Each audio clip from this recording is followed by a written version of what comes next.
അനുമോൾക്ക് എതിരെയായിട്ട് ശൈത്യ കളിച്ചു തുടങ്ങുന്നതാണ് ഇന്നത്തെ ദിവസം നമുക്ക് കാണാൻ പറ്റുന്നത്. വിഷയം ഈ പറയുന്ന അനുവിൻ്റെ മുന്നത്തെ എക്സിൻ്റെ കഥയാണെങ്കിലും ശൈത്യ കളിച്ചു തുടങ്ങുന്നത് ശൈത്യക്ക് ആപത്താവുമോ? എന്തായാലും കളിക്കുന്ന പൊളിയായിട്ടുണ്ട്. പക്ഷേ ശൈത്യം നമുക്കറിയാം കുറേ നാളായിട്ട് ഇനാക്റ്റീവ് ആയിട്ടിരുന്ന ഒരാളാണ്. അപ്പോൾ പെട്ടെന്ന് കളത്തിലോട്ട് ഇറങ്ങുമ്പോൾ ആളുകൾ എങ്ങനെ അക്സെപ്റ്റ് ചെയ്യുമെന്ന് അറിയത്തില്ല. കാരണം ഷാരികയുടെ കേസ് നമ്മൾ കണ്ടതാണ്.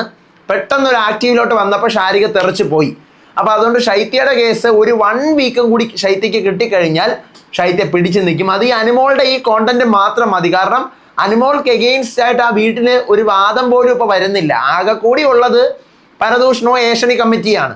ഇതിന് പുറമെയായിട്ട് നേർക്ക് നേരെ നിന്നൊരു എന്താ പറയുക വാലിഡ് ആയിട്ടുള്ള ഒരു സാധനം അവിടെ സംസാരിക്കാനായിട്ട് ആരുമില്ല. അപ്പാനി ആയാലും അക്ബർ ആയാലും വള അവർക്ക് വേറെ അവരും ജയിക്കാൻ വേണ്ടി പറയുന്നവരാ. അങ്ങനെ പറഞ്ഞിട്ട് കാര്യമില്ല. ഒരു സാധനം മെയിൻ ഒരു പോയിന്റ് കിട്ടണം. ആ പോയിന്റ് വെച്ച് പറഞ്ഞു കഴിഞ്ഞാൽ അനുവിനെ വെട്ടിയിടാം. ഈ പോയിന്റാണ് ഇപ്പോൾ ശൈത്യയുടെ കയ്യിരിക്കുന്നത്. ശൈത്യ ഒരു സാധനം പറഞ്ഞു എന്ന് അനുമോള് വീടിനകത്ത് പറയുന്നത് ശൈത്യയല്ല യഥാർത്ഥത്തിൽ ചെയ്തിരിക്കുന്നത്. അപ്പം അത് വെച്ച് അനുമോക്ക് ശൈത്യക്ക് സുഖമായിട്ട് തിരിച്ചടിക്കാം. അപ്പോൾ ശൈത്യ ആക്റ്റീവായി വരുന്നുണ്ട്. ബുള്ളി ഗ്യാങ്ങിൽ നിന്ന് നെവിൻ ചാടിയതാണ് ഭയങ്കര വലിയൊരു മാറ്റമായിട്ട് ഞാനിങ്ങനെ നോക്കിയിരിക്കുന്നത്. കാരണം ഞാൻ വിചാരിച്ചിട്ടില്ല ഇവർ ബുള്ളി ഗ്യാങ്ങിൽ നിന്ന് ചാടും അല്ലെങ്കിൽ ജിസേലിൻ്റെ അടുത്തുനിന്ന് ചാടും എന്നൊക്കെ. പക്ഷേ ശരിക്കും നെവിനകത്തുനിന്ന് ചാടി. അതിനകത്തുനിന്ന് ചാടിയതിൻ്റെ റീസൺ ഈ പറയുന്ന പോലെ വൈൽഡ് കാർഡ്സിന് കൊടുത്തിട്ടുള്ള വീക്കിലി ടാസ്കിൽ നെവിൻ അവർക്കൊപ്പം നിന്നു എന്നാണ്. ശരിക്കും പറഞ്ഞു കഴിഞ്ഞാൽ ന്യായം വൈൽഡ് കാർഡ്സിന്റെ ഭാഗത്താണ്. പക്ഷെ നെവിന് വേണമെങ്കിൽ നേരെ തിരിച്ച് മറിച്ചിടായിരുന്നു. പക്ഷെ നെവിൻ ഇന്നലെയും കൊടുത്തില്ല. ഇന്നുകൂടി കൊടുക്കാതിരുന്ന എങ്ങനെയാവും എന്ന് കരുതിക്കൊണ്ടാണ് എന്ത് ചെയ്തത്, ഇവരുടെ ഭാഗത്ത് ന്യായം ഉണ്ട് എന്ന് കറക്റ്റായിട്ട് പറഞ്ഞത്. പക്ഷെ അതിനകത്ത് ഇപ്പം നെവിൻ അങ്ങനെ പറഞ്ഞതുകൊണ്ട് നെവിൻ ഇപ്പൊ വൈൽഡ് കാർഡ്സിന്റെ കൂടെ എന്നുള്ളൊരു പ്രചരണം ബുള്ളി ഗ്യാങ്ങിനകത്ത് കൊണ്ടുവന്ന് ബുള്ളി ഗ്യാങ് തന്നെ അടിച്ചിറക്കി എന്ന് പറയുന്നില്ലെങ്കിലും അവിടെ നിന്ന് മാറ്റിയത് കണക്കാണ്. മരം ചാടുന്ന കുരങ്ങനെ പോലെ ആക്കി കളഞ്ഞു നെവിനെ. നെവിൻ കറക്റ്റ് വന്ന് വൈൽഡ് കാർഡ്സിന്റെ കൂടെയാണ് ഇപ്പോൾ ഉള്ള ഒട്ടല്. പിന്നെ ഈ വീട്ടുകാർ ഇപ്പോൾ ഇവിടെയുള്ള ഹൗസ് മേറ്റ്സ് ഭയക്കുന്ന വൈൽഡ് കാർഡുകളിൽ ഒരാളാണ്, അല്ലെങ്കിൽ ഒരേ ഒരാളാണ് ലക്ഷ്മി. ലക്ഷ്മി ശരിക്കും പറഞ്ഞു കഴിഞ്ഞാൽ ഈ വീട്ടുകാരെ ഒരു എതിരാളിയായി കാണുന്നത് ലക്ഷ്മിയാണ്. കാരണം ലക്ഷ്മി ആരെന്ത് പറഞ്ഞു കഴിഞ്ഞാലും കേൾക്കത്തില്ല. സോറി പറയാൻ പറഞ്ഞു കഴിഞ്ഞാൽ ഞാൻ സോറിയല്ല, ഞാൻ ഒന്നും പറയില്ല. പക്ഷേ ലക്ഷ്മി ഒരു മാസ് പ്ലേ, ഒരു കണ്ണിങ് ആയിട്ടുള്ള ഒരു പ്ലേ ആണ് നടത്തിക്കൊണ്ടിരിക്കുന്നത്. വരും ദിവസങ്ങളിലും ഞാൻ പറയുന്നത് ഈ ഹൗസ് മേറ്റ്സ് ലക്ഷ്മി അറ്റാക്ക് ചെയ്യണം. അപ്പോഴേ ലക്ഷ്മിയുടെ കുറേ സാധനങ്ങൾ പുറത്ത് വരത്തുള്ളൂ. പിന്നെ പ്രധാനപ്പെട്ട മറ്റൊരു സംഭവം, അനു ജിസൈൽ അടി വഴക്ക് യുദ്ധം ഭീകര ശത്രുക്കൾ ടോം ആൻഡ് ജെറി ആ ഒരു ലെവലിൽ എത്തിയിരിക്കുകയാണ്. ശരിക്കും ആ കോംബോ കാണാൻ നല്ലൊരു രസമുണ്ട്. അപ്പോൾ പിന്നെ ഇന്നത്തെ ദിവസം നടന്ന സാധനങ്ങൾ പണിപ്പുര ടാസ്കിൽ കൊണ്ടുവന്ന ട്വിസ്റ്റാണ്. അതുപോലെ തന്നെ വീക്കിലി ടാസ്ക് കോളമാക്കി ഒരു വീക്കിലി ടാസ്ക് തന്നെ മുറിച്ച് വേറെ ഒരു ടാസ്ക് ആക്കിയൊക്കെ കൊടുത്തിട്ടുണ്ട്. ക്യാപ്റ്റൻസി പോലെ കൊടുക്കാൻ പറ്റുന്ന ഒരു ടാസ്ക്. പിന്നെ അതുപോലെ നെവിൻ ചാടിയത് മറ്റൊരു പ്രധാനപ്പെട്ട ഒരു സംഭവം തന്നെയാണ്. വീടിനകത്ത് ഓണവും ഓണത്തിൻ്റെ തല്ലും ഒക്കെ തകൃതിയായിട്ട് നടക്കുന്നുണ്ട്. എന്തൊക്കെയാണ് ഇന്നത്തെ ദിവസം നടന്നത്? വൈകിപ്പിക്കേണ്ട, നമുക്ക് തുടങ്ങാം. ഇന്നത്തെ Bigg Boss season 7 day 32 September 4 full episode review ആയിട്ടാണ് ഞാൻ വന്നിരിക്കുന്നത്. So welcome back to Ansif moonlight media. I am Ansif. Video ആദ്യമായിട്ട് കാണുന്നവർ ചാനൽ സബ്സ്ക്രൈബ് ചെയ്യണം, ലൈക്ക് ചെയ്യണം, ഷെയർ ചെയ്യണം. നിങ്ങളുടെ അഭിപ്രായങ്ങൾ മസ്റ്റായിട്ട് താഴെ കമൻറ്റ് ചെയ്യണം. ഇതുപോലത്തെ ബിഗ് ബോസിൻ്റെ അപ്ഡേറ്റ്സിനും റിവ്യൂസിനും ഒക്കെ ആയിട്ട് ഇപ്പം തന്നെ നമ്മുടെ FB പേജും ഇൻസ്റ്റാ പേജും മറക്കാതെ ഫോളോയും ചെയ്യണം. വീഡിയോ ഹൈപ്പ് ചെയ്യാനും മറക്കരുത്. ഒരിക്കൽ കൂടി എൻ്റെ എല്ലാ പ്രേക്ഷകർക്കും ഉത്രാട ദിനാശംസകൾ ഞാൻ നേരുകയാണ്. അടുത്ത വർഷവും നമുക്ക് ഇതുപോലെ ഓണത്തിന് എനിക്ക് നിങ്ങളെ കാണാനും നിങ്ങൾക്ക് എന്നെ കാണാനും ഒക്കെ എന്താ പറയുക, പടച്ചോൻ അനുഗ്രഹിക്കട്ടെ എന്ന് മാത്രം പറയുന്നു. അപ്പോൾ ഇന്നത്തെ മോർണിംഗ് സോങ് ചേമന്തി ചേലും കൊണ്ട് മോഹിപ്പിക്കും പെണ്ണാണേ ജില്ലം ജില്ലം ജില്ലം ജില്ലം ജില്ലം ജില്ലാല, അതാണ് പാട്ട്. രാവിലെ തന്നെ ഈ പറയുന്നത് പോലെ നമ്മുടെ അനീഷിൻ്റെ ഒരു കണ്ടന്റ് ആണ് വരുന്നത്. അനീഷ് അവിടെ ശരിക്കും പറഞ്ഞു കഴിഞ്ഞാൽ എനിക്ക് തോന്നുന്നു ഗെയിം ആക്കുന്നത് തന്നെയായിരിക്കും. അത്തപ്പൂക്കളം ഇടാൻ സമയത്ത് ചെരിപ്പിട്ടുകൊണ്ട് വന്ന് പൂടാൻ തുടങ്ങുന്നു. അപ്പോൾ ഇത് വീട്ടുകാരെടുത്ത് അങ്ങ് കലിപ്പാക്കുന്നു.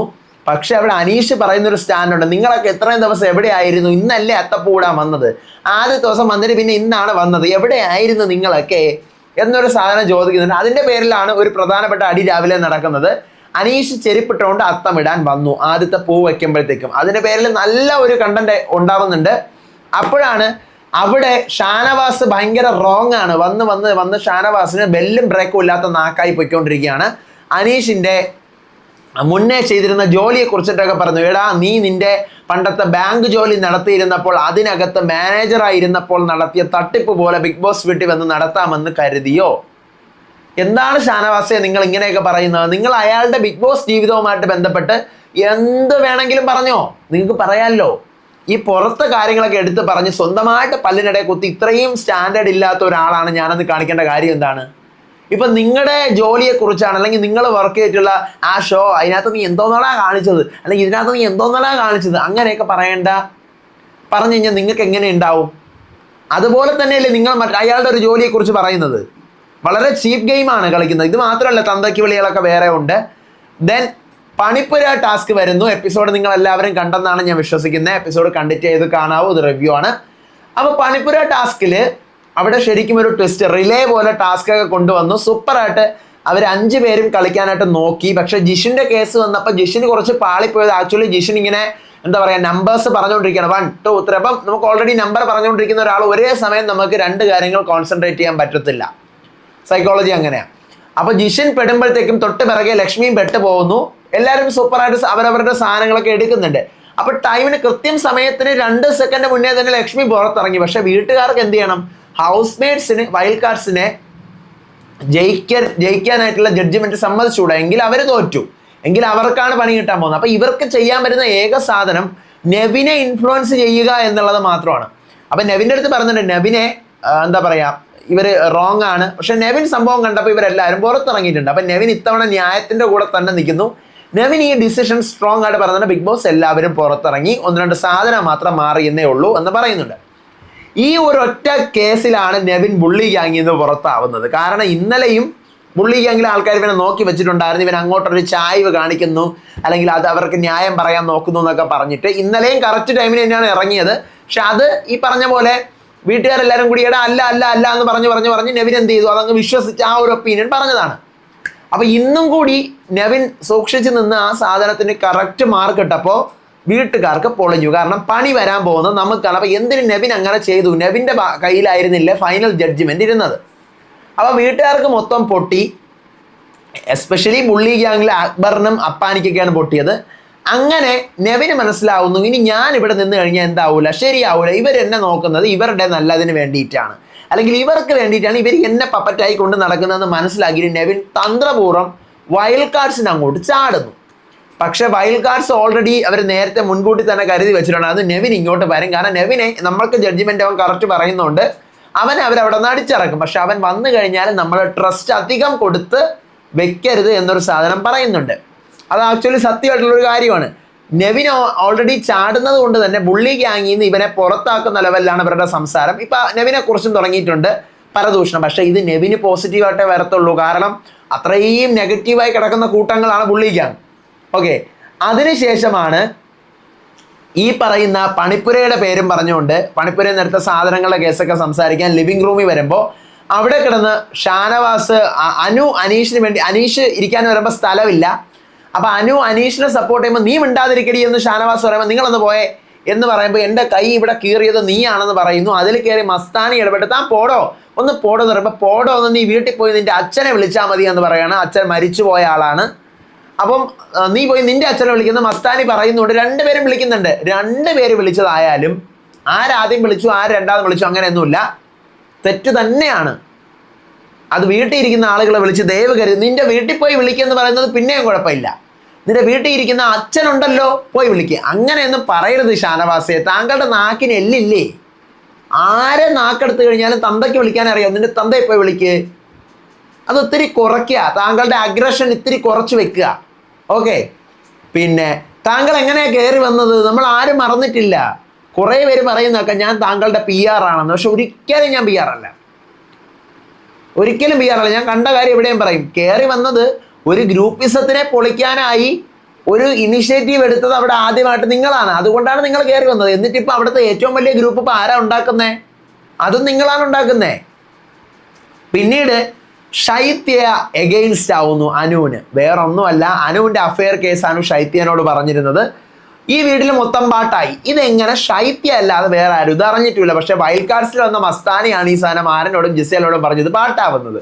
അപ്പൊ ഈ സാധനത്തിൽ അനുമോള് ശൈത്യയെ സംശയിക്കുകയും ശൈത്യ ഇത് നേരിട്ട് കണ്ടറിയും. അനുവിന് നേർക്ക് നേരെ നിന്ന് അനാവശ്യം പറയരുത്, ഞാനിത് ആരോടും പറഞ്ഞിട്ടില്ല, നിന്റെ സീരിയൽ ഡ്രാമയൊന്നും എൻ്റെ അടുത്ത് എടുക്കരുതെന്ന് പറഞ്ഞ് കറക്റ്റ് അനുവിന് ഓപ്പോസിറ്റ് ആയിട്ടുള്ള ഒരു എതിരാളി എന്നുള്ളത് മാത്രമല്ല, ശൈത്യ പറയുന്ന സാധനങ്ങൾ വാലിഡ് ആണ്. ഇപ്പോൾ നിലവിൽ അനുവിനെതിരെയായിട്ട് അപ്പാനിയും അക്ബറും മറ്റവരും മറിച്ചവരും പിന്നെയും എല്ലാവരും പറയുന്നുണ്ടെങ്കിൽ ഇതൊക്കെ ഇവർക്ക് അനുവിനെ ഒതുക്കണം എന്നുള്ള ലെവലിൽ വരുന്നത് കൊണ്ടാണ് അനുവിന് ഇത്രയും സപ്പോർട്ട് പുറത്തുനിന്ന് കിട്ടുന്നത്, കോർണർ ചെയ്യപ്പെടുന്നു. പക്ഷേ ഇത് മെയിൻ റീസൺ ആണ്. ശൈത്യ സത്യം പറഞ്ഞു കഴിഞ്ഞാൽ ഈ കാര്യം ആരോടും പറഞ്ഞിട്ടില്ല. അപ്പം അതുകൊണ്ട് ശൈത്യക്ക് നിന്ന് ചോദിക്കാം. ശൈത്യ കളിക്കുന്ന ഗെയിം ശൈത്യക്ക് കിട്ടിയ പിടിച്ചു വെച്ച് കളിച്ചു കഴിഞ്ഞാൽ നല്ലതാണ് ആ സാധനം. പക്ഷേ ശൈത്യ ഓൾറെഡി ഇനാക്റ്റീവായി ഇരുന്നൊരു പേഴ്സൺ ആയതുകൊണ്ട് ഈ വീക്കിലെ ആക്റ്റീവ് കൊണ്ട് മാത്രം ഈ ആഴ്ച രക്ഷപ്പെടുമെന്ന് വെച്ച് കഴിഞ്ഞാൽ ഐ ഡോണ്ട് നോ. ഈ ആഴ്ച ശൈത്യ രക്ഷപ്പെട്ടു കഴിഞ്ഞാൽ അനുവിന് ഓപ്പോസിറ്റ് പിടിക്കുക. അനുവിന് ഓപ്പോസിറ്റ് ആയിട്ട് ശൈത്യ കളിച്ചു കഴിഞ്ഞാൽ ശൈത്യക്ക് കയറി പോകാൻ പറ്റും. കാരണം അവിടെ നിൽക്കുന്ന ബെസ്റ്റ് എതിരാളി അനുവാണ്. വൈൽഡ് കാർഡ്സ് കൂടെ അനുവിനൊന്നും പറയില്ല, കാരണം അനുവിനാണ് ഏറ്റവും കൂടുതൽ സപ്പോർട്ട്. വൈൽഡ് കാർഡ്സ് ഒന്നും മിണ്ടൂല. വൈൽഡ് കാർഡ്സിന് സത്യം പറഞ്ഞു കഴിഞ്ഞാൽ വൈൽഡ് കാർഡ്സ് ഇത്തവണ അതിനകത്ത് പോയിട്ടുള്ള, ഞാൻ പേരുകൾ ഞാൻ പറയുന്നില്ല ആരൊക്കെയാണ്, അതിനകത്ത് പോയിട്ടുള്ള വൈൽഡ് കാർഡ്സിനോട് എനിക്കറിയാവുന്ന ആൾക്കാരുണ്ട്, ആൾക്കാരോ ആളോ എന്തോ ആയിക്കോട്ടെ. അപ്പം ഞാൻ അവരോട് ചോദിച്ചത്, നിങ്ങൾ വൈൽഡ് കാർഡായിട്ട് പോകണുണ്ടോ, ഉറപ്പാണോ? എന്താ അൻസിഫ് അങ്ങനെ ചോദിക്കാൻ കാരണം? അപ്പം ഞാൻ പറഞ്ഞു, ഇതിനകത്ത് പോയിട്ട് എന്തെങ്കിലും ചെയ്യാമെന്നൊരു ഐഡിയ നിങ്ങൾക്കുണ്ടോ? ഇതാണ് ചെയ്യാൻ പോകുന്നത്. ഞാൻ പറഞ്ഞു, ഈ സീസണിൽ വൈൽഡ് കാർഡായിട്ട് പോയിട്ട് ഒരു കാര്യമില്ല, നിങ്ങൾക്കൊന്നും ചെയ്യാൻ പറ്റൂല. കാരണം ഓൾറെഡി അവിടെ ഗ്രൂപ്പാണ്. ഈ ഗ്രൂപ്പ് പോയി പൊളിച്ചു കഴിഞ്ഞാൽ എന്താണ് ഗുണം? അത് നിങ്ങൾക്കെതിരെ തന്നെ തിരിയും. നിങ്ങൾ അവിടെ പോയി കളിച്ചു കഴിഞ്ഞാൽ നിങ്ങൾക്ക് സപ്പോർട്ട് കിട്ടുമെന്നാണ് വിചാരിക്കുന്നത്. അതൊന്നും നടക്കത്തില്ല. ഇത് അങ്ങനത്തെ ഒരു സ്പെഷ്യാലിറ്റി നിറഞ്ഞ ഗ്രൂപ്പുകൾ ഓൾറെഡി 2-3 ഗ്രൂപ്പായി സാധനത്തിന് ഞാൻ പറഞ്ഞു, ഒന്നും നിങ്ങൾക്ക് ചെയ്യാൻ പറ്റത്തില്ല ഇവിടെ പോയി. അങ്ങനെ പുറത്തെ ഓഡിയൻസിന്റെ സപ്പോർട്ടും ഒരാൾക്ക് വീണ് കഴിഞ്ഞു. അതുപോലെ തന്നെ ഇനി അവിടെ ഒന്നും ചെയ്യാൻ പറ്റില്ല. സീസൺ 4ന്റെ അവസ്ഥയല്ല. സീസൺ 4ൽ ടോക്സിസിറ്റി ഉണ്ടായിരുന്നു. ഇത് ടോക്സിസിറ്റി അല്ല, ബുള്ളിങ് ആണ്. ബുള്ളിങ് പോയി പൊളിച്ചു കഴിഞ്ഞാൽ അത് നിങ്ങൾക്കും പണി കിട്ടും. അവർ പല രീതിയിൽ കളിക്കാൻ തുടങ്ങിയാൽ നിങ്ങൾക്കും. അപ്പം ഞാനത് പറഞ്ഞില്ലായിരുന്നു. എന്നിട്ടും പോയി ഈ വൈൽഡ് കാർഡ്സ് അവിടെ കയറി. ഓക്കെ, വൈൽഡ് കാർഡ്സ് അവിടെ കയറിയിട്ട് ഇപ്പം എന്തായി? ആർക്കെങ്കിലും അനുവിന് എഗെയിൻസ്റ്റ് പറയാൻ പറ്റുന്നുണ്ടോ? അപ്പാനിയുടെ അക്ബറുടെ ഗ്രൂപ്പ് പൊളിക്കാൻ പറ്റുന്നുണ്ടോ? ഷാനവാസിന് രണ്ട് കൊടുക്കാൻ പറ്റുന്നുണ്ടോ? ഒന്നുമില്ല. ആർക്കും ഒന്നും ചെയ്യാൻ പറ്റുന്നില്ല. ഇൻഡിവിജ്വലി കളിക്കാൻ മാത്രമേ അവർക്കും പറ്റുന്നുള്ളൂ.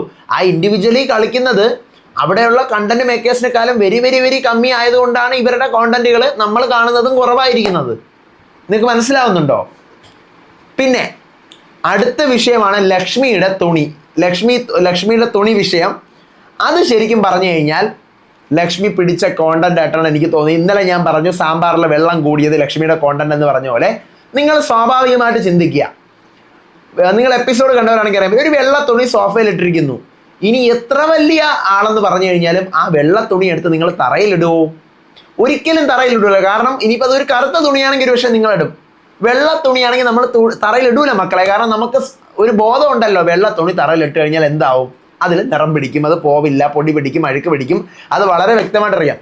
ഇത് അറിഞ്ഞുകൊണ്ടാണ് ഇത് അറിയാന്നുള്ളത് കൊണ്ടാണ് ലക്ഷ്മി നേരത്തെ വന്ന് വീട്ടുകാരുടെ അടുത്ത് ഇങ്ങനെ ഒരു സാധനം പറയുന്നതും വീട്ടുകാരത് കേൾക്കാത്തതുകൊണ്ട് ലക്ഷ്മി എടുത്ത് ഇടുന്നു. കാരണം അത് കോണ്ടന്റ് ആവും. കാരണം ഇപ്പൊ എൻ്റെ തുണി എടുത്ത ഒരാൾ ഇട്ട് കഴിഞ്ഞാൽ ഞാൻ പോയി ചോദിക്കൂലേ? നിങ്ങൾ പോയി ചോദിക്കൂലേ? എസ്പെഷ്യലി വെള്ള തുണിയാകുമ്പോൾ നമ്മൾ എക്സ്ട്രാ രണ്ട് ഡി കൂടെ കൊടുക്കും ഇല്ലേ? അതപ്പോൾ അത് ഈ പറഞ്ഞ പോലെ ലക്ഷ്മി മനഃപൂർവ്വം ചെയ്ത സാധനമാണ്. അത് കണ്ടന്റിന് വേണ്ടി ചെയ്ത സാധനം തന്നെയാണ്. അത് വന്ന് കറക്റ്റ് കിട്ടുകയും ചെയ്തു ലക്ഷ്മിക്ക്. അങ്ങനെയാണ് ഞാൻ മനസ്സിലാക്കുന്നത്. അല്ലാതെ ഒരു വിവരവും ബുദ്ധിയില്ലാത്ത ആൾ പോലും വെള്ള തുണി എടുത്ത് തറയിലിടത്തില്ല. ബോധം ഉണ്ടാവുമല്ലോ, നനഞ്ഞ തുണിയാണ്, ഓക്കെ ഫൈൻ, എന്നാലും ഇടൂല. അപ്പൊ അവിടെ ലക്ഷ്മി കളിച്ചു, അത് വിജയിച്ചു. ആര്യൻ പ്രൊവോക്ക് ചെയ്യാൻ വന്നു, രണ്ടുപേരുടെ വഴക്കാവുന്നു, വീട് ഫുള്ള് ലക്ഷ്മിക്ക് എതിരാവുന്നു, സോറി പറയാൻ പറയുന്നു. ലക്ഷ്മി കേൾക്കുന്നില്ല. എന്തുകൊണ്ടാണ് സോറി പറയാത്തത്? ലക്ഷ്മി ചെയ്തത് ശരിയാണെന്നാണോ നിങ്ങൾ കരുതുന്നത്? ശരിയല്ല, പക്ഷെ അത് ഗെയിമാണ്. ഗെയിമിൽ ലക്ഷ്മിക്ക് അങ്ങനെ ചെയ്യുമ്പോൾ സോറി പറയാൻ ലക്ഷ്മിയുടെ മനസ്സ് സമ്മതിക്കൂല. കാരണം അത് ലക്ഷ്മി ചെയ്ത ഗെയിമാണ്. അപ്പം എന്തിനും സോറി പറയണം? അറിയാതെ ചെയ്തൊരു സാധനമാണെങ്കിൽ സോറി പറയാം. അറിഞ്ഞിട്ട് ചെയ്തൊരു സാധനത്തിന് സോറി പറയാൻ പറ്റുമോ? പറ്റില്ല. അതുകൊണ്ടാണ് ലക്ഷ്മി ആ സാധനം പറയാത്തതെന്നാണ് ഞാൻ മനസ്സിലാക്കുന്നത്. അതാണ് ഞാൻ പറഞ്ഞത്, കണ്ണിങ് പ്ലെയർ ആണ്. ആ വീട്ടിലുള്ള ആരുടെ കൈക്കും ലക്ഷ്മി പശു ആരുടെയും കൈക്ക് നിൽക്കത്തില്ല. കെട്ട് പൊട്ടിച്ച് അവരെ മൊത്തം ഇടിച്ചിടുന്നതാണ് എനിക്ക് കണ്ടിട്ട് തോന്നുന്നത്. നോക്കാം. ദെൻ രേണു സുധി വീട്ടിൽ പോകണമെന്ന് പറഞ്ഞിരിക്കുകയാണ്. ലാലേട്ടൻ ഈ ആഴ്ച വരുമ്പോൾ എന്തായാലും എനിക്ക് എൻ്റെ വീട്ടിൽ പോയേ പറ്റുള്ളൂ എന്നുള്ള ഒരു ഉറച്ച തീരുമാനത്തിൽ ഇരിക്കുന്നു. പിന്നെ നെവിൻ വൈൽഡ് കാർഡ്സിൻ്റെ കൂടെ ഇരുന്ന ഡിസ്കഷൻ, മറ്റവർക്കെതിരെ, അതുപോലെ തന്നെ അനുമോളുടെ കൂടെയുള്ള കോംബോ. ദെൻ വീക്ക്ലി ടാസ്ക് ആണ്. വീക്ക്ലി ടാസ്ക് സത്യം പറഞ്ഞു കഴിഞ്ഞാൽ ഞാനൊന്ന് ചോദിച്ചോട്ടെ, വീക്ക്ലി ടാസ്ക് ആ പേര് അതെന്താണ് ഉദ്ദേശിക്കുന്നത്? നിങ്ങളൊന്ന് ചിന്തിച്ചു നോക്കുക. ഒരു വീക്ക് മൊത്തം നിറഞ്ഞു നിൽക്കുന്ന സാധനമാണ് വീക്കിലി അല്ലേ? ആഴ്ചയിൽ നമ്മുടെ വീട്ടിലൊക്കെ വാരികകൾ വരാറില്ലേ? വാരത്തിലാണ് വാരികകൾ വരുന്നത്. വീക്കിലി ടാസ്ക് മീൻസ് ആ വീക്ക് മൊത്തം നിറഞ്ഞു നിൽക്കേണ്ട ഒരു സാധനമാണ്. അതൊരൊറ്റ ടാസ്ക്, ഒരു ലോങ് ടാസ്ക് ആയിരിക്കണം വീക്കിലി. ഇന്നലെ അവർ കൊടുത്തേക്ക് വീക്കിലി തന്നെയാണ്, first day second day third, അത് വീക്കിലി തന്നെയാണ്. ഇന്ന് നോക്ക്, വീക്കിലി ടാസ്കിനകത്ത് ഫിസിക്കൽ വയലൻസും കാര്യങ്ങളും ആയതുകൊണ്ട് ഇവരെന്ത് ചെയ്തു, വീക്കിലി ടാസ്ക് തന്നെ 2 റൗണ്ട് കഴിഞ്ഞു. 2 റൗണ്ട് കഴിഞ്ഞപ്പോൾ മൊത്തം 3 പേര് ഔട്ടായി. ഇനി ബാക്കി 4 ടീമുണ്ട്. അപ്പം അവർക്ക് വേണ്ടി വീക്കിലി ടാസ്ക് തന്നെയാണ്, അതൊക്കെ തന്നെയാണ്, അതിൽ മാറ്റമൊന്നുമില്ല, പക്ഷേ വേറെ ടാസ്ക്. അപ്പം ഞാൻ ആലോചിക്കുന്നത് എന്ത് പരിപാടിയാണിത്? ഇവർക്ക് ആ ടാസ്ക് തന്നെ വേറെ രീതിയിൽ ചെയ്യാമായിരുന്നു. ഞാൻ പറഞ്ഞുതരാം. ഈ ടാസ്ക് ഇപ്പം ഇന്നലെ ഫിസിക്കൽ വയലൻസ് എന്ന് പറഞ്ഞാണ് ഇവരിത് മാറ്റിയത്. വേറെ ഒന്നും ചെയ്യണ്ട, നിങ്ങൾക്ക് ആക്രമിച്ചുകൊണ്ട് തൊപ്പിയെടുക്കാൻ പറ്റില്ല. നിങ്ങൾക്ക് ഇന്ന് ഫുൾ ടൈം നിങ്ങൾ തൊപ്പി വെച്ചുകൊണ്ട് നടക്ക്. എങ്ങനെയാണ് ഈ തൊപ്പി തന്ത്രപൂർവ്വം? നമ്മളെ മാണിക്കൊക്കെയുള്ള ടാസ്ക് ഒക്കെ ഇല്ലേ, ആക്രമിച്ചെടുക്കാൻ പറ്റുമായിരുന്നോ? സീസൺ 5 എടുക്കാൻ പറ്റില്ല. അപ്പം എന്താ പറയുക, മറ്റേ കഴിഞ്ഞ സീസണിൽ വന്നില്ലേ ശ്വേതാജി കൊണ്ടുവന്ന ഒരു ഒരു കല്ല്, ഒരു ഡയമണ്ട് കല്ല്. അപ്പം അതുപോലത്തെ സാധനങ്ങളൊക്കെ കൊടുത്തു കഴിഞ്ഞാൽ ഇവർ ആ തൊപ്പി അടിച്ച് മാറ്റുക. ഇവരെങ്ങനെയെങ്കിലും ഉറക്കം ഒഴിച്ച് നമുക്ക് കാണാനും ഇൻട്രസ്റ്റ് ആയേനെ. എപ്പോൾ പോകും, ആരെടുക്കും, എപ്പോൾ പോകും, നിങ്ങൾക്ക് എങ്ങനെ തോന്നുന്നുണ്ട്? എന്തായാലും കമന്റ് ചെയ്യണം കേട്ടോ. അപ്പം അത് വെക്കുന്നതിന് പകരം ഇവർ വേറെ ഒരു ടാസ്ക് എടുത്ത് കൊടുത്തു. ആ ടാസ്ക് ഭയങ്കര ഡിഫിക്കൽട്ടാണ്. ആ ടാസ്ക് കളിച്ചവരെയൊക്കെ സമ്മതിക്കുകയും ചെയ്യണം. പക്ഷെ അതൊക്കെ നമുക്കൊരു ക്യാപ്റ്റൻസിയിലോ അല്ലെങ്കിൽ ടിക്കറ്റ് ഫിനാലയിലോ ഒക്കെ കൊടുക്കാൻ പറ്റുന്ന ടാസ്ക് ആണ്. അത് നിങ്ങൾ കണ്ടു കഴിഞ്ഞാലേ അറിയാൻ പറ്റും. അതിനടുത്ത് വീക്കിലി ആക്കിയത് വളരെ മോശമാണ്. ഇനി നാളെ വേറൊരു ടാസ്ക് വരും വീക്കിലി എന്നും പറഞ്ഞു. ഈ ടാസ്കിൽ 2 പേര് ജയിച്ചിട്ടുണ്ട്. ഒനിയിലും ആദിലയും പ്രവീണിൻ്റെയും ടീമും നൂറയുടെയും അഭിശ്രീയുടെയും ബിന്നീയുടെയും ടീമും ജയിച്ചിട്ടുണ്ട്. വളരെ സൂപ്പറായിട്ട് കളിച്ചു. അതിനകത്ത് കളിച്ച് എല്ലാവരും, മസ്താനിയാണ് എത്തി കിടന്ന് പെട്ടത്. നെവിനും നൂറയും ഒനിയിലും ഒക്കെ നന്നായിട്ട് കളിച്ചു. ക്യാപ്റ്റനാണ് അതിനകത്ത് കളിക്കാനുള്ളത്. ദെൻ പിന്നീട് രാത്രിയിൽ പാത്രം കഴുകാതെ ഇട്ടിട്ട് പോയതിൻ്റെ പേരിൽ ഒരു വലിയ ഇഷ്യൂ നടക്കുന്നുണ്ട്. അതിന്ന് രാത്രിയാണ്. എപ്പിസോഡ് വന്നപ്പോൾ എപ്പിസോഡിനകത്തുണ്ട്. നമുക്ക് രാത്രി ലൈവ് കണ്ടാലേ അത് അറിയാൻ പറ്റത്തുള്ളൂ. വേറെ ഒന്നുമല്ല, രാത്രിയിൽ മസ്താനിയും അപ്പാനിയും കൂടെ ഒരു ഫൈറ്റ് ഉണ്ട്. മസ്താനി അപ്പാനി എല്ലാം ഒരുപോലത്തെ പേരല്ലേ. അപ്പോൾ അത് മീൻസ് ഈ പാത്രം ഞാൻ കഴുകി വെക്കത്തില്ല, ഇവിടെ കഴിക്കുന്നവരുടെ പാത്രം ഞാൻ കഴുകി വെക്കത്തില്ല എന്ന് പറയുന്നതിൻ്റെ പേരിൽ അപ്പാനി മസ്താനിയുടെ ഫൈറ്റ് ആകുമ്പോഴത്തേക്കും ചന്തപ്പുര മസ്താനി എന്ന് അക്ബർ മസ്താനിയെ വിളിക്കുന്നു. അപ്പോൾ മസ്താനി തിരിച്ചെന്താ പറയുന്നത്, അപ്പാനിയൊക്കെ അങ്ങ് അങ്കമാലിയിൽ എന്ന് പറഞ്ഞ് അതിൻ്റെ പേര് വൻ വിഷയമാവുന്നു. മര്യാദയ്ക്ക് നിന്നില്ലെങ്കിൽ വീട്ടിൽ കയറി ആളുകൾ മേയുമെന്ന് മസ്താനി പറയുന്നു. അപ്പോൾ അത് ഭയങ്കര റോങ് സ്റ്റേറ്റ്മെൻ്റ് ആണ്. കാരണം അത് പുറത്തെനിക്ക് PR ഉണ്ട്, ഗുണ്ടയുണ്ട് എന്ന് കാണിക്കും പോലത്തെ ഒരു സ്റ്റേറ്റ്മെൻ്റ് ആണ്. തമിഴ് ബിഗ് ബോസിൽ ഇങ്ങനൊരു സാധനം എനിക്ക് തോന്നുന്നു സീസൺ 7 വിജയ് വർമ്മ പ്രദീപിൻ്റെ അടുത്ത് പറഞ്ഞിട്ട് മര്യാദയ്ക്ക് നിന്നില്ലെങ്കിൽ എല്ലാം ഒടിയും കേട്ടോ എന്ന് പറഞ്ഞതിന് സ്ട്രൈക്ക് കാർഡ് കൊടുത്ത ടീമാ തമിഴ് ബിഗ് ബോസ്. മലയാളത്തിൽ ആ കണക്കിന് വെച്ച് പല്ലടിച്ച് പൊഴിച്ചിടും എന്നൊക്കെ പറഞ്ഞിട്ടുണ്ട്. പല്ലോട് ആരെങ്കിലും ചോദിക്കുന്നുണ്ടോ? ഒന്നും ചോദിക്കത്തില്ല. അങ്ങനെ പറയരുത് മസ്താനി. ഓക്കെ. പിന്നീട് പാത്രം ഒന്നും കഴുകാതെ എല്ലാവരും പോയി കിടന്നുറങ്ങുന്നു. കിടന്നുറങ്ങുമ്പോഴത്തേക്കും ക്യാപ്റ്റനെ കുത്തിപ്പൊക്കാണ് അക്ബറും അപ്പാനിയും കൂടെ. ക്യാപ്റ്റൻ ഇപ്പം മറ്റവരുടെ സൈഡ് ആയതുകൊണ്ട് ഒന്നും പറയത്തില്ല. വൈൽഡ് കാർഡ്സിന്റെ സൈഡ് ആയതുകൊണ്ട് ക്യാപ്റ്റൻ ഒന്നും പറയാതെ മിണ്ടാതെ പോയി കിടക്കുവാണ്. നെവിനെ കിടന്നുറങ്ങാൻ സമ്മതിക്കാതെ അക്ബർ അപ്പാനിയോട് കഴിവിറ്റേ പോകാൻ പറ്റുള്ളൂ, എല്ലാവരെയും വിളിക്കുന്ന ആരും ഉറങ്ങൂല എന്ന് പറഞ്ഞ് വിഷയങ്ങൾ ഉണ്ടായിക്കൊണ്ടിരിക്കുകയാണ്. കൂടുതൽ ഡീറ്റെയിൽസ് നമുക്ക് രാത്രിയിലത്തെ ലൈവിൽ അറിയാൻ പറ്റത്തുള്ളൂ. അപ്പോൾ രാത്രിയിലത്തെ ലൈവിൻ്റെ അപ്ഡേറ്റുമായിട്ട് ഞാൻ നാളെ രാവിലെ വരുന്നതായിരിക്കും. എൻ്റെ വീഡിയോ ഇപ്പം നിങ്ങൾ കണ്ടു തുടങ്ങിയെങ്കിൽ തീരാറാകുമ്പോൾ എന്തായാലും ഉത്രാടം തീർന്ന് തിരുവോണത്തിലേക്കും നബിദിനത്തിലേക്കും കയറിയിട്ടുണ്ടാവും. അപ്പോൾ എൻ്റെ എല്ലാ പ്രേക്ഷകർക്കും എൻ്റെ ഹൃദയത്തിൽ നിന്നുള്ള, എൻ്റെ മൂൺലെറ്റ് മീഡിയയിൽ നിന്നുള്ള, ബിഗ് ബോസിൻ്റെ ഭാഗത്തു നിന്നുള്ള ഒരു മികപ്പെരിയ വലിയ വലിയ വലിയ തിരുവോണ ദിനാശംസകൾ. സന്തോഷത്തോടെ സമ്പൽ സമൃദ്ധിയോടെ അടുത്ത 100 വർഷവും ജീവിക്കാനായിട്ട് നിങ്ങൾക്ക് ദൈവം അനുഗ്രഹിക്കട്ടെ എന്ന് ആശംസിക്കുന്നു. അതുപോലെ തന്നെ നബിദിനമാണെന്ന് മുസ്ലിംസിനെ സംബന്ധിച്ചിടത്തോളം അവർക്ക് ഭയങ്കര വലിയ ഹാപ്പിനെസ് ഉള്ള ഒരു ദിവസമാണ്. എനിക്ക് തോന്നുന്നു ഓണം കേരളീയർ ആഘോഷിക്കുന്നുണ്ടെങ്കിലും കൂടുതലായിട്ട് ഓണത്തിനെ ഐതിഹ്യവും അല്ലെങ്കിൽ ഈ പറയുന്ന പണ്ടത്തെ ഇതൊക്കെ വെച്ച് കൂടുതൽ വിശ്വസിച്ച് ആഘോഷിക്കുന്നത് ഹിന്ദുസ് ആയിരിക്കും കൂടുതലും. അപ്പം ഹിന്ദുസിൻ്റെയും മുസ്ലിംസിൻ്റെയും കൂടെ ആ ഒരു ഏറ്റവും വലിയ ആഘോഷം ഒരു ദിവസത്തിൽ വന്നതിൽ ഭയങ്കര സന്തോഷമാണ്.